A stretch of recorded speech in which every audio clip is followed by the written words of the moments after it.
Greetings, wrestling purists. Hutch Henry's here of Demand Lucha, and I gotta tell you, I've been smelling something lately. Is it me? No, it's not me. It's change. It's rumor and innuendo. It's the possibility that Netflix might be buying Warner Brothers Discovery. Now, if this rumor is true, people have been wondering what would happen to AEW. Well, I've been putting together a little pitch for a podcast lately. It's basically a full-on future crisis, like Crisis on Infinite Earths style simulation, like a bit of what-if style wrestling extrapolation of modern events, like chaos, alternate outcomes, mergers, and we're going to focus here today on a possible merger. We're going to focus on what if the WWE bought AEW. So straight up, I'll tell you right away, this is not for the sickos. I came up with a couple of different scenarios, and in the end run, I realized that the darkest timeline for AEW was going to get the most emotion out of people. So we're going to go with that. This is not any kind of judgment on Tony Khan or on AEW in any fashion. This is just fun. This is just having some fantasy warfare between our two favorite brands. And so basically, we're going to have so much fun!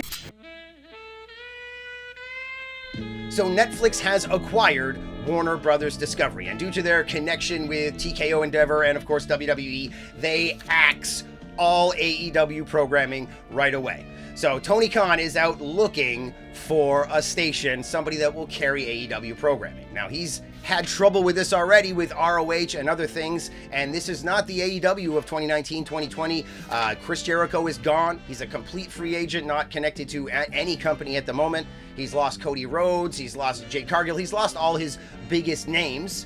And although Hangman's stock has risen and Will Ospreay has come through, he's currently still injured at this point, supposed to be coming off the injured list. But in general, you've got Moxley, who's a little extreme heavy. You've got Orange Cassidy, who's a bit niche market.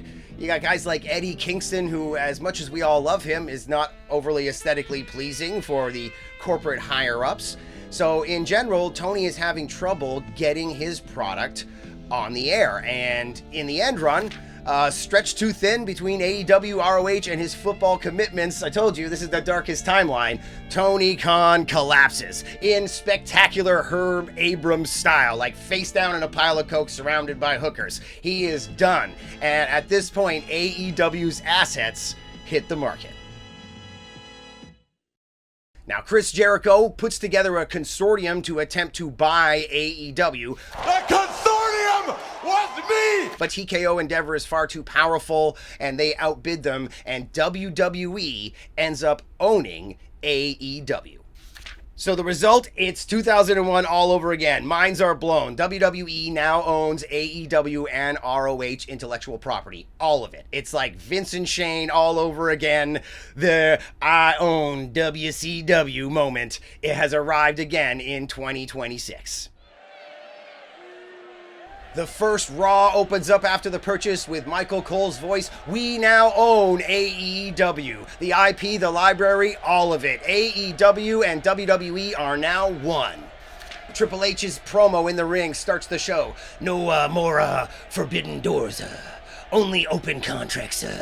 He's setting the tone, basically. The power shift is obvious. It's a corporate takeover, and he's trying to be benevolent, as he does. We're going to allow AEW wrestlers to go freely between brands. But really, it's all a smokescreen for what is WWE shoring up the control over all of the wrestling industry they've always wanted. And the first name we hear, as WWE now owns every AEW contract pretty much, is MJF is the first man we see come down from AEW. He gets in the ring, he starts his rhetoric against the fans, but it's not long before Cody Rhodes' music hits, and the American Nightmare comes down to the ring to confront MJF. Are they foes? Are they allies? It's very obvious that Cody's beginning to grapple right away in this promo with his own legacy versus the legacy he built of leaving and rebuilding himself and coming back. If it wasn't for that journey, he wouldn't be here now, the American Nightmare that he is. But at the same time, he is beholden to his new corporate overlords. In fact, he's one of them. He wants to be the head of creative. He wants to be part of that corporate network once his in-ring career is over. We all know it. And MJF smells this internal chaos and sees his own path to power as well. These two are made from the same mold, and it is a hell of a way to start off this brand warfare. And if we go online, Reddit users, the general sentiment with fans is not positive over the first month of this merger. WWE is very much acting like they've just absorbed a smaller company, and that underdog tone that they've always given to AEW gets even more overdriven, and the IWC is starting to get annoyed. Things get dirty as WWE rebrands AEW as a developmental brand under Shawn Michaels. Fan outrage builds, and AEW wrestlers themselves, along with AEW sickos, all start to feel betrayed. And this is when AEW's top names, those that are healthy at this point, Ospreay has returned. They create the Outlaws, Omega, Hangman, Moxley, Swerve, Ospreay. These 5 guys become the spearhead of the anti-WWE movement, basically an insurgent faction that's refusing to assimilate in any way they can. But they're all under contract, so this is a slippery slope for these guys to ride. Now, Jericho finally returns to WWE, and surprisingly, he sides with WWE, even though he was bought out. They outbid him for the AEW assets. Everybody thought he was going to be on the AEW side, but Jericho reinvents himself once again. I've played all the sides. This time I played the system. I am the system. I am the pain maker, and I'm bringing the pain, and he's with WWE now. Now, it's not all bad. Surprisingly, Willow, among some other emerging stars, Willow gets a great push. WWE sees the same kind of Mr. Iguana energy in her, and they know they can market her to hell, and Willow's career really begins to take shape, and she's, not displeased with what's going on. So unfortunately, when she's working with AEW people, she's the one in the group that's not all that anti-WWE. She's kind of okay with it all, and that gets resentment from the fans and some of the other AEW female wrestlers against her. So there's a nice undercard story, but we all want to see Willow succeed. How can it not happen? So Willow goes straight to the top. And once again, online sentiment on X and Reddit, AEW fans are feeling fully disenfranchised. The predictable booking is starting to come now, and it's very obvious we've gone from one con to another, and this is not the kind of con that the AEW fans like. They want a full brand split, and they don't want to be treated like a developmental brand. This is all justification for the rebellion that is brewing in the company.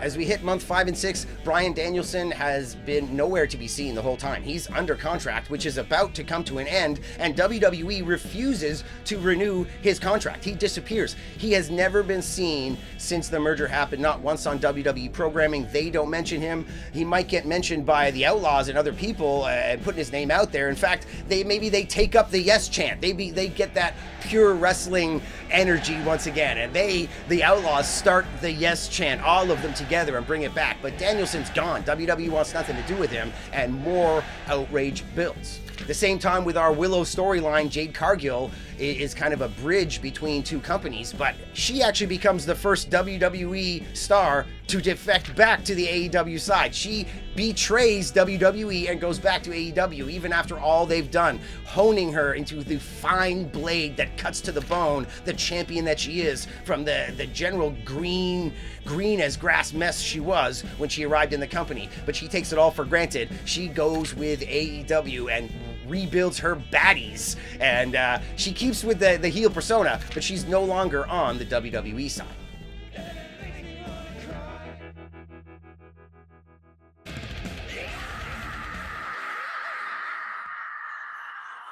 Another twist of the knife for AEW fans and wrestlers is CM Punk becomes in storyline creative chief officer or something like that, like a creative, like some sort of powerful position, an EVP style position. So he's in the ring, his promo, this time I'm the disciplinary committee.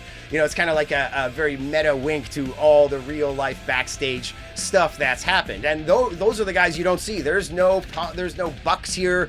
There's no Jungle Boy here. There's none of these guys here. They're sticking with the big names as the ones they're going to push. And the fans begin to notice. You start to get fan chants for Eddie Kingston and Orange Cassidy and Tony Storm and the people that I just mentioned, the Bucks, all only to be shut down time and time again by not only the corporate roster, but also by the corporate machine. Frustration builds and builds. The stakes are getting bigger because this powder keg is about to blow. Now, luckily for me, WWE's NXT event recently changed their name from Invasion to Showdown due to the unfortunate date that the event was happening on. So that gives me the opportunity to come forward with the big pay-per-view event. It's Invasion 2.0, and it's not happening in October. It's happening as far away from that month as we can. But Invasion 2.0 happens. It's 5-on-5 elimination. It's the AEW Outlaws, or whatever name you want to give them. It's Omega, Hangman, Swerve, Ospreay, Moxley against Reigns and Rollins. You've got that dynamic. You've got Punk and Cody in there against Hangman and Omega. You've got Jericho siding with WWE. And Triple H has made it very clear. The losing side will lose it all. They lose the history, they lose the clout. This is not going to be titles merging, unifications, tournaments, none of that. The losing side loses their company lineage. They go extinct. It just comes to an abrupt end, all of it.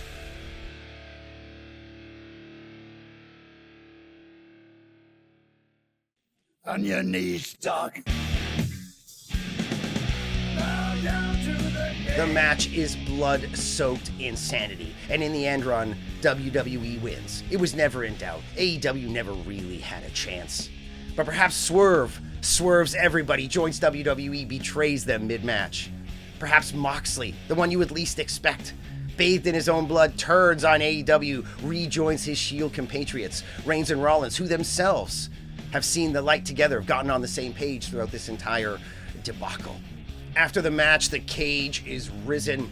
Triple H comes in the ring. He dissolves AEW right there on the spot. He reveals, basically, this was just a corporate cleansing anyways. We have your IP, but we don't really need it or want it. We own wrestling now, in the future, in the past. We own it all, and we always have. You guys never stood a chance. We've owned you and your little underdog revolt right from the very beginning. Choice is just an illusion. AEW never had a chance under the weight of not only our capital, our money, our infrastructure, everything. We're not even going to rebrand you. All of your IP, Collision, Dynamite, all your pay-per-view names, everything is just getting shuffled into our deck. And all that IP can just be mined when the time is necessary, when we want to make some money off something that we need to put a name on. You guys are nothing.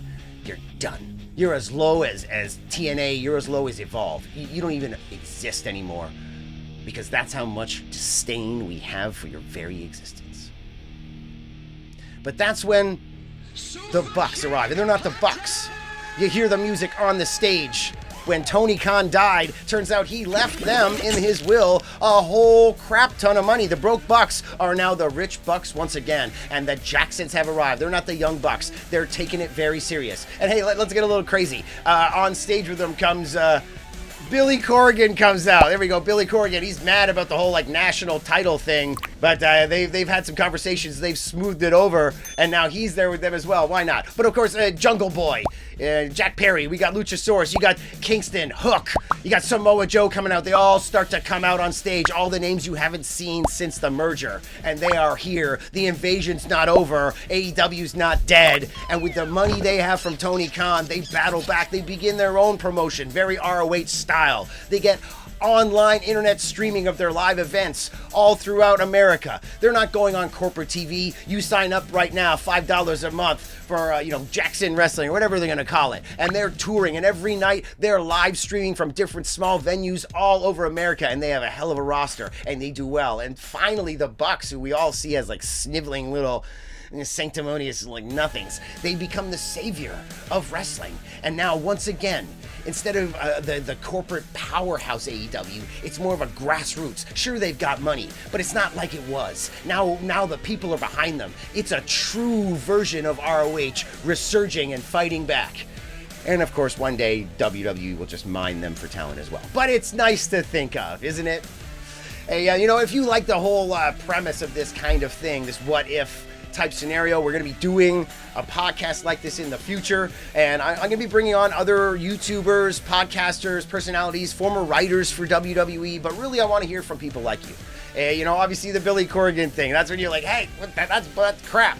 You had a better ending to it all? Man, put it in the comments below. Go to my @HutchHenrys on any social media platform. Very soon, we're going to streamline this into an actual podcast. But if you want to be involved, if you want to be on our roundtable and we put forth a premise like what happens if AEW gets purchased by WWE, or, let's go with a new premise. What if 10 years from now, Endeavor, TKO, there's been diddlers, there's controversy, they're trying to liquidate, the company's going to hell. So the reverse. What if 10 years from now, Tony Khan buys WWE? Like, there you go. There's your scenario. So if you want to be part of it, we'll get you guys on, and you can be a part of our roundtable discussions. I'm really into this kind of idea, but if you enjoyed this and you're still listening to me babble on, please leave a like, leave a subscribe. Let us know what you think of this and your opinions, and follow me @HutchHenrys on all of your platforms. Please follow @DemandLucha, and we will see you next time I have some crazy idea of, geez, what if this happened?